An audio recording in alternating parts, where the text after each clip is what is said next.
Hey folks, Quill18 here, and welcome to my first Dota 2 video. First of all, for those of you who are just joining the channel and don't know anything about me, I played some Dota when it was brand new. Like, I'm old, you have to realize this. I'm like 32, which makes me a grandpa in computer gaming years. And when I was in university, I was playing a lot of Warcraft 3, and there was a mod or a custom map that someone made called Defense of the Ancients, and it had like 6 possible characters on each side or something like that. And I played a little, and it was cute, just like so many other maps, and then I soon forgot about it. And then, like 8 years later, I come back to things and I realize, oh, this Dota map's gotten kind of big.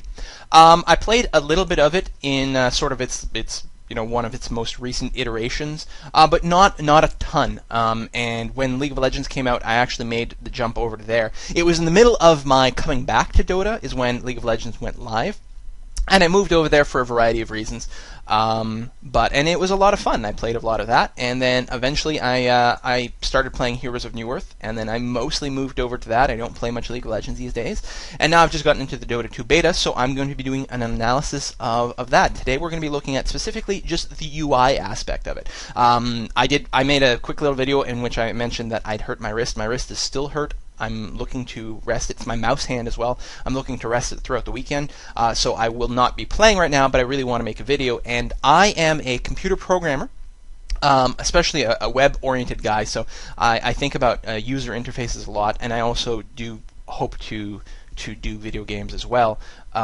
So we're going to be looking at that aspect of it with a critical eye. So we're going to look at the out-of-game UI first, and then we're going to go into a game, just a practice game with bots or something like that, and look at the features within there, and look at things that we would not be able to look at if we were actually playing games. So it'll be nice to get that out of the way. First of all, of course, this is a beta. There's a lot of stuff that just isn't in place yet. I mean, right here you can see on the front page, there's even a button here called placeholder. The update notes sends you to the update tab. The feedback forms, I'm thinking, opens a website, and then play. So I love the color, the style. It's brilliant. It's very classically Valve in that it's fairly simple and clean. Like, they didn't overdo it. Like, there's texturing here and there's some lines, but it's not like all this filigree all over. And I like it quite a bit.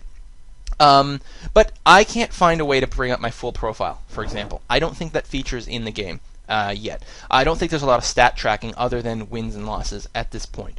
You can't find out, as far as I can tell, your KDR. If I right-click on someone, I can watch their game, which is an ability I love. I'm going to talk about this a lot. Invite them to party and view their Steam profile, but I don't think there's a sort of in-game Dota profile at this point yet, which is fine. This is the most players I've seen online yet. I think part of it is because I'm recording on a Saturday afternoon, but I also think it's because the number of beta keys going out are ever increasing. So if you haven't gotten yours yet, just hold on tight. I think they're increasing them every day. This is tied in, of course, to your friends' Steam list, so you can see everyone on Steam. It's not just the people playing Dota by itself, which is a little bit of a pain for me because I have so many people on my friends list, so I'm going to have to figure out exactly how I'm going to manage this. Yeah, updates, the play, we'll come back to in a sec. Watch.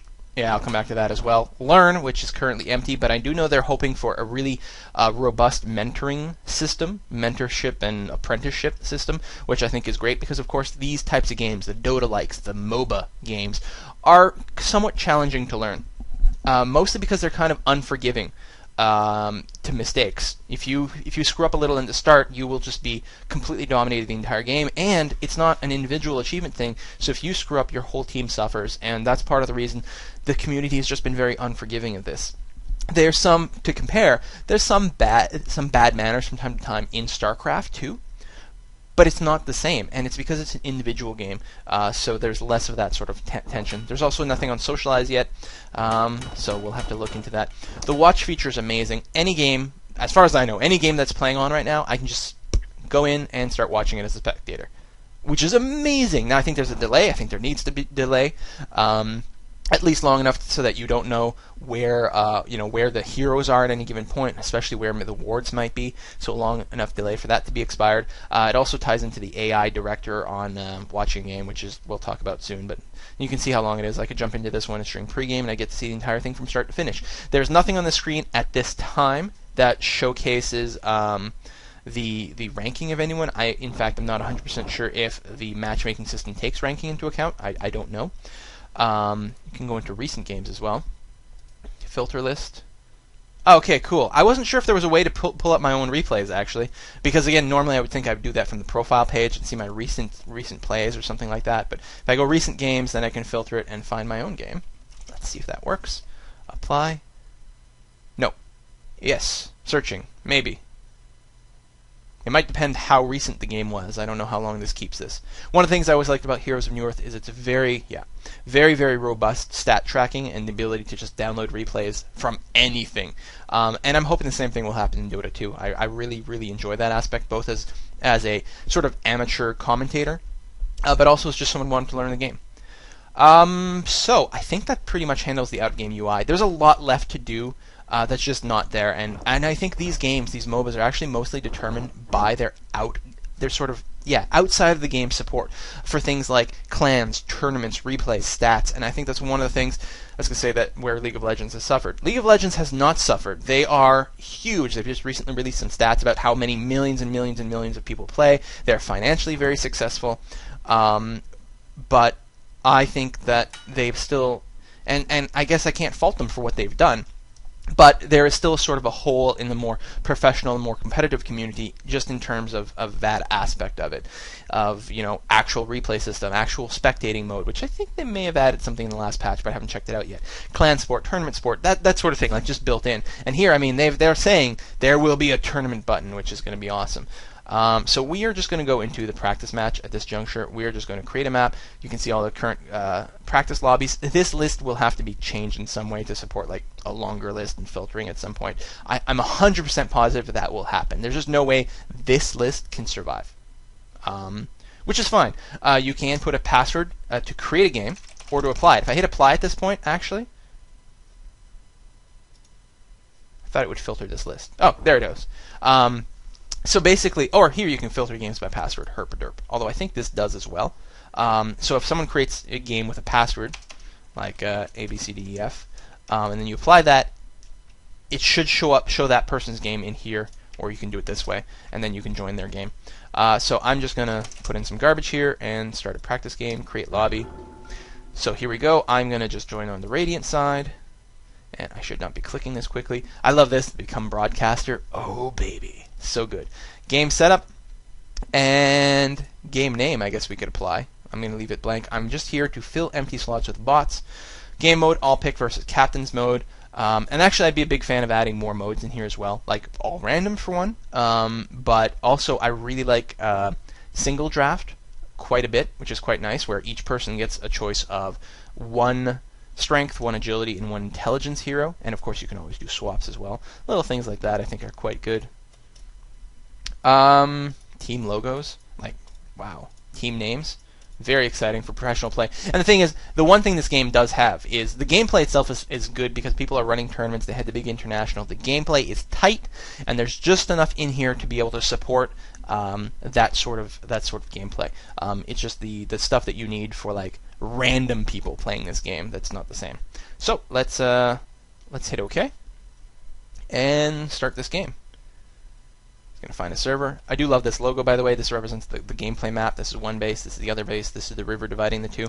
I think that's quite nice. Subtle, but once you know it, it's like, oh yeah, that's totally obvious. It makes complete sense. You can filter this list, which I think is fantastic, by the way. So finding all the support people, because I love the support people. Finding all the pushers, whoever you want. And I don't know who maybe I should just random. I don't think it matters. I'm not going to play. Let's random and see who it gives us. The one thing that's kind of strange to me is when I hit random. A sea change. Oh, right. I was the only guy. But when you hit random, it doesn't change the character sheet that you're looking at. So I was confused the first time I hit random, and it said something, and it was like, well, did it give me Earthshaker? Because that's who I was looking at, because that's the first guy in the list. No, it gave me Skeleton King, but it didn't update the screen. But those other tabs, they've got little tabs up there. I'm pointing at where they were for skills and I don't know, advice or whatever. They don't do anything right now. They don't switch them. The AI is quite nice. They always buy you a courier, which is pleasant. Okay, and there's a hotkey bound for that. Cool. So again, we're not going to be looking at the gameplay. We're looking at the actual UI. Although, look at how great this looks. Look at me dragging that fish around. Tide moves. So funny. And one thing that's if you don't know about it, the voices. Each hero has something like 6 minutes of voices in the game. They even have specific dialogue, like when a certain hero kills another certain hero, they might have a specific piece of dialogue for that specific pairing. It's unbelievable, just based on, I don't know, lore or whatever. So, the UI, the top part, super clean. I love this in all kinds of ways. Just reminds you of what they have. I think they could stand to have maybe a little more information here. I know in the replays it shows you a little icon here when someone has their ultimate up. I am not cognizant of whether that exists when you're playing. It'll be interesting. Oh, look at that, more dialogue for when we hit the 0 second mark. It'll be interesting to see once these bots start to hit level 6 if we start to see little icons for that. These are of course the 2 kills, the day-night cycle. You can pull up your options again and escape out of here. The chat log, which also comes up if you're just typing. Hello. Your stats page, and again whether the ultimates are up, and right now they're just grayed out completely because they don't exist. The combat log. Well, that's interesting. I can't actually escape out of these. I got to close it manually, so you can find out what happened in a fight. Very, very handy. And of course my own personal stats up here. The scroll speed actually starts off kind of low. I increased it. It has an acceleration and everything. I think the speed I've got it I'm pretty comfortable with. Let's look at the leveling. Like, down here, this bar, the minimap is great. I don't know if you guys can tell in the video here, but the dire side, they're always X's or crosses of some kind. And the, well, actually, I'm not 100% sure if that's true. It might be the opposition are crosses, and your team, or the Radiant team, I'm not 100% sure, are these circles with little arrows that show facing. I do like that they're clearly distinguished on the map, and it's not just color. It's not just like green versus red. This way you have individually color-coded symbols, but then a different shape to distinguish the different teams. Some people have argued that they would like to see portraits here to be able to distinguish exactly who everything is if you forget the colors. And there's pros and cons to that. This has extraordinary clarity when it comes to identifying one team versus the other. Because the other way you have, what, a portrait surrounded by either red and green for friendly or not. Look at the chat. Look at this. Going back to mid. Go on, Tiny. What is this? What is this? The bots talk. How freaking amazing and brilliant, and I'm so in love with that. And they actually are halfway competent. Obviously, they're not going to be a match for a... they're not going to be the same as fighting against a real human player.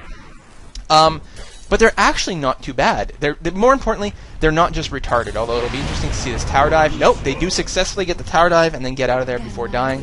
What great teamwork. I'm convinced that they do have teamwork and cooperation. Windrunner coming over here to get a gank as well, and going to try to chase down Lina, although I think Lina will get away safely. I'm very, very impressed by the bots. No doubt about it. In the original League of Legends, there was bot play, but they were basically just targeting dummies for all that it matters. They did improve it considerably, but I still think these are like a million bajillion times better. Excellent for practice, and what I think I might do is end up playing one bot game as every hero, just to learn the hero myself outside of a real game. That way human players don't have to suffer too much. Although it's the beta, so it almost doesn't matter the same way in terms of stats. I don't have to worry about upsetting my record, but I do worry about upsetting people a little bit.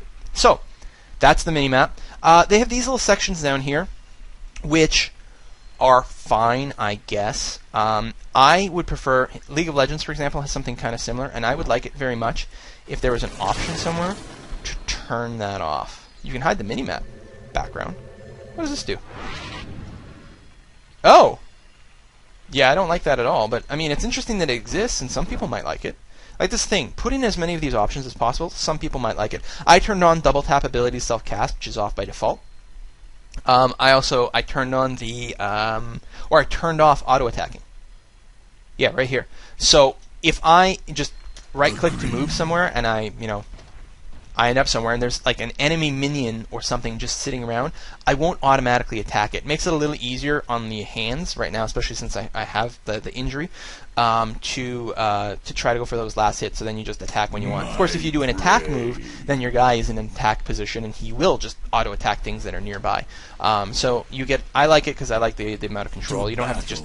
Oh, that hurts. Keep clicking around like this to stop you from attacking. Especially if you're coming from Han or League of Legends. In Han, if you hit H, you hold position and your guy won't auto-attack. In Dota, hitting H, your guy will stand still, but he will auto-attack. And I think that's partially a side effect of having been developed on the Warcraft 3 engine. In Warcraft 3, there was never a reason not to have your units attacking, but there's still certainly a reason to have them hold position. And so I think because that's the way the function works in Warcraft 3, that's the way it works in Dota 1, which means that's the way it works in Dota 2. Portrait, animated, sure, fine. Looks nice, actually. I like the way that the name is there. This is my XP bar. It looks fantastic. The text on these attack values is a little small, although I think it's because I'm playing at a reduced resolution. I'm not actually full screen. I'm in a window just for recording purposes. I can actually read them clearly, and if this was full screen, it would be very easy. So my damage per attack, my armor, my strength, agility, and intelligence. If you're coming from a League of Legends background, these may seem a little odd and foreign to you. But yeah, every hero has 3 stats, and most importantly,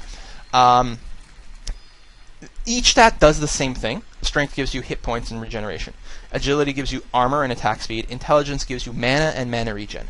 Furthermore, for each hero has a stat that's their primary, and then each point of that stat also gives you a bonus to attack. So I'm a strength hero, so every strength item I pick up makes me do extra damage. And as a general rule, strength heroes are more tanky because they're encouraged to get strength, which, yes, gives them some damage, but also gives them tons of hit points. So they tend to be more tanky.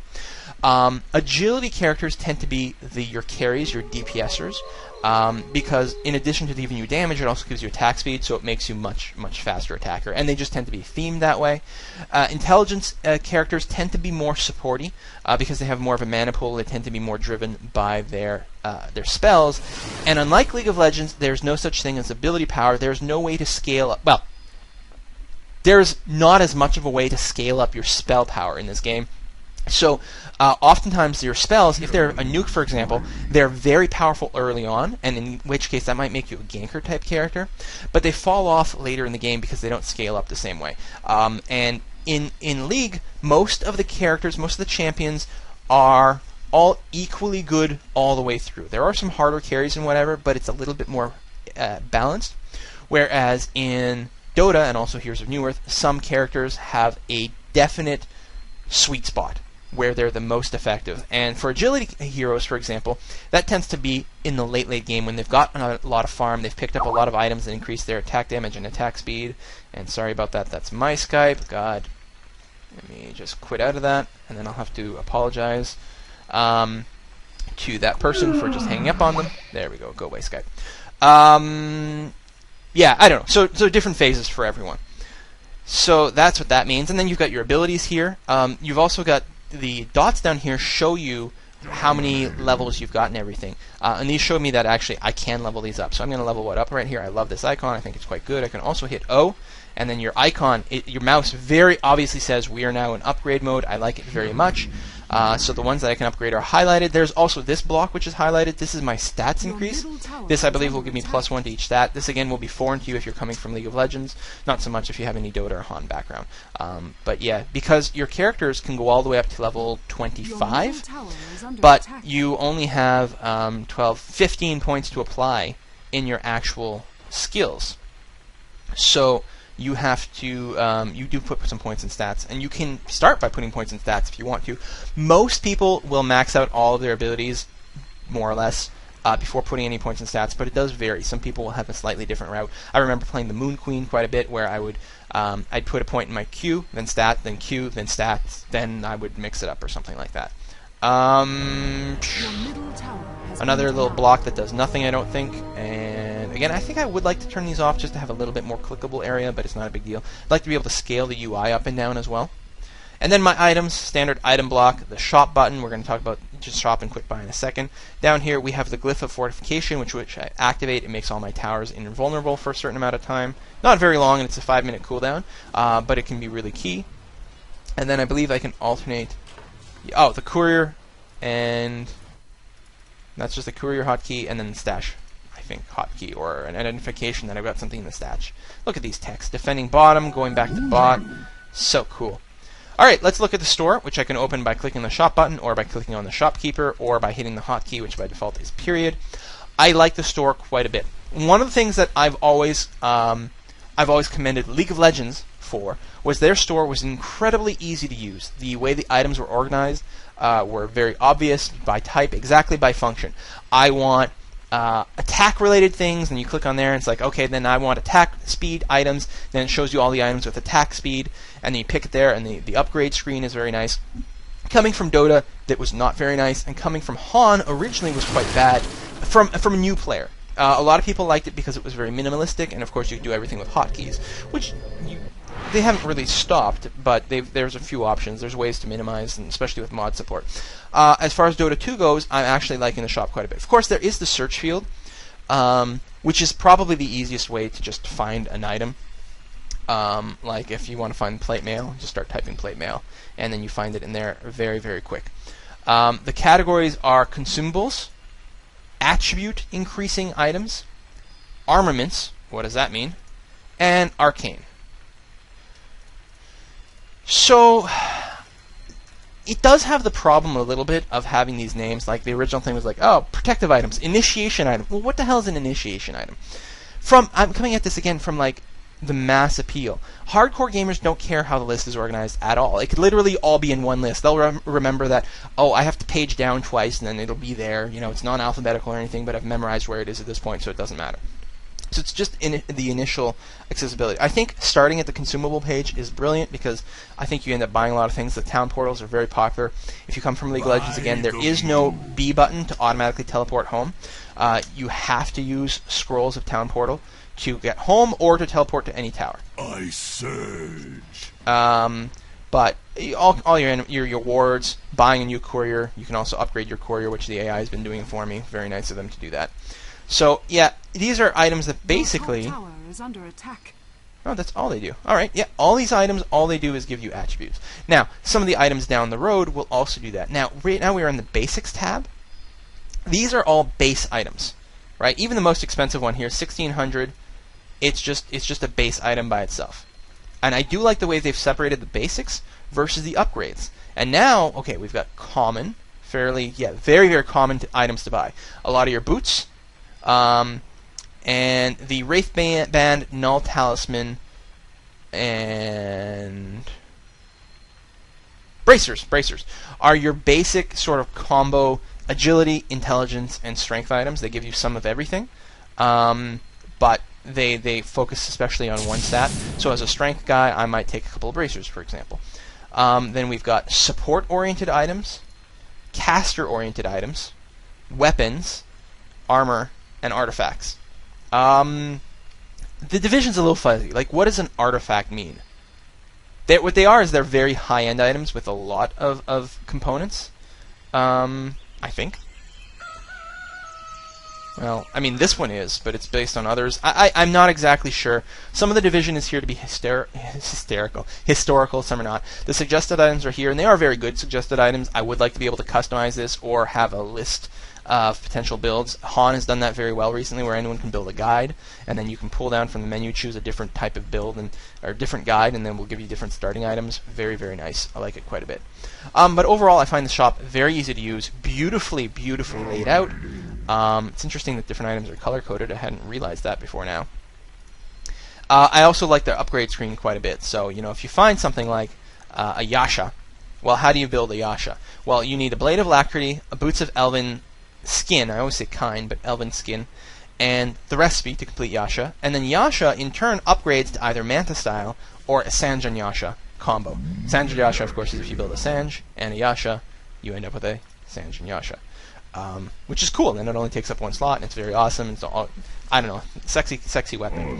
One of the things I like quite a bit, and this like blew my mind when I discovered this, is I can take an item that I want to build. So let's say I want to build, you know, I'm going to be tanky. I want to build a, what am I going to buy? An Assault Cuirass, let's say. Very expensive item, and it needs, it's got 4 components. I can take this item, and look at this. I mouse over, it says Require Secret Shop, which I can't tell you how happy that makes me. I drop this into my quick buy area. Bam. It queues up all the items here. And how much money do I have? I have enough. So let's say I'm out. I'm out here. I'm away from the shop, okay? I currently can't buy anything. Of course, I can still open the shop hotkey. I can't say this word. shop hotkey, and I can buy items, and this will go into my stash. There is I'll buy, you know what, just as a filler, I will just buy a tango, which is 90 gold. I will buy this. It is in my stash. If I close the store, it'll always show me my stash if I want. And when I go back to the shop, I can access the stash and take those items.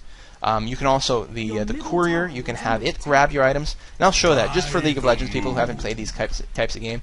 I can manually do it just by dragging and drop. So this is my courier. I have the courier selected. I'm moving the courier around. Or there are hotkeys. So I'll return the items to the stash. So that's in the stash. I will say grab everything from the stash. And then there's a button I will click to transfer it to bring it to me, and then I'm going to shift hit the Q. So after it drops it off to me, now it's going to go back and wait at the shop, which you want to do because other people want to use the courier. And now I have this item. But another thing, so I'm here. Let's say I'm in the middle of the action, or I want to buy the plate mail, but I want. Ow! Stupid Thunderbringer or Zeus. So I don't want to open the shop and type in plate mail and then buy it because I'm in the middle of laning and fighting and I want to get those last hits. Or when you die in this game, you lose money. So you don't want to do that with this much money. You don't want to die because you'd lose so much. It would be devastating and throw you behind. So you're in the middle of a fight and things are looking sketchy. You want to quick buy the next item on your list. There's actually a hotkey for it. By default, it's the apostrophe key, so I'm going to hit it. Bam! It has bought that. Just one click, it buys it. I like it because I have a hard time, remembering, what do I have to buy next, and navigating the shop, and I'm slow, and I have shitty APM because I'm so old. So you just drop things in there, and then as you go around, and the thing is, it put it in the stash, but if I was right next to the shop and hit the button, it would put it directly into my inventory. This also works with the side shop and the secret shop. Also works with them. So if it's an item like this one, which has a little red X to indicate that I can't buy it here because it's at the secret shop, if I was at the secret shop, I could hit the button and it would auto-buy that for me. Fine. You can't buy into your stash from those other shops, I don't believe, by the way. Let's try. We can afford one of these. Yes, we can afford the Orb of Venom.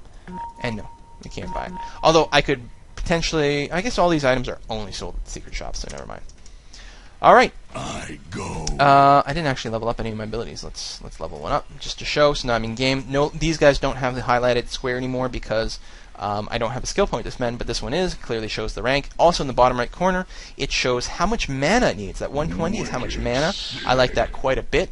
So you can see, how long you have to wait before the regen is enough to be able to use your ability. Very, very cool ability. Let's grab everything from the stash. And, yeah, let's gush. Oh, I have to gush on a person, don't I? Oh yeah, I was thinking it's the charge. I'm thinking of a different character. So that's that for the UI. I hope you guys enjoyed that. I think it's wonderful. I really, really like it. There are certain aspects of the game that I feel are still lacking and still missing, and I can't wait for it to come there. I have faith that it will come. If it doesn't come, I will be disappointed. But the in-game play is so sharp and so beautiful. I absolutely can't complain about anything. There are so many great features that I'm a huge fan of in-game. I think the game looks great. I love these catapults. The health bars, by the way, the little dashes here indicate a division at every 250 health points. And sometimes, and I don't think there'll be anyone quite this good at this point. Oh, there is the little diamond to show that their ultimate is up. So at a glance, you can see right away. Oops. Yeah, no one has enough hit points, but if at every 1,000 mark, there's a wider division, so you can easily tell at a glance how many hit points everyone's got. You can't see their mana at a glance. You can see your teammate's mana. You have to click on someone to see their mana. Your teammate, you can see the blue bar under them. So it's a little harder to judge if they've got if they're ready to kill you with their ultimate or not. Anyway, that's that for my sort of UI overview of the game. I think it's awesome. Love it. Love it, love it, love it, and I can't wait for my hand to get better because I want to play this game. I want to play this more than Skyrim, more than, at this point I don't care if the Old Republic is delayed. Diablo 3, I still want Diablo 3 more. Although, this is really close. This is really freaking close. So that's it, folks. I will see you next time.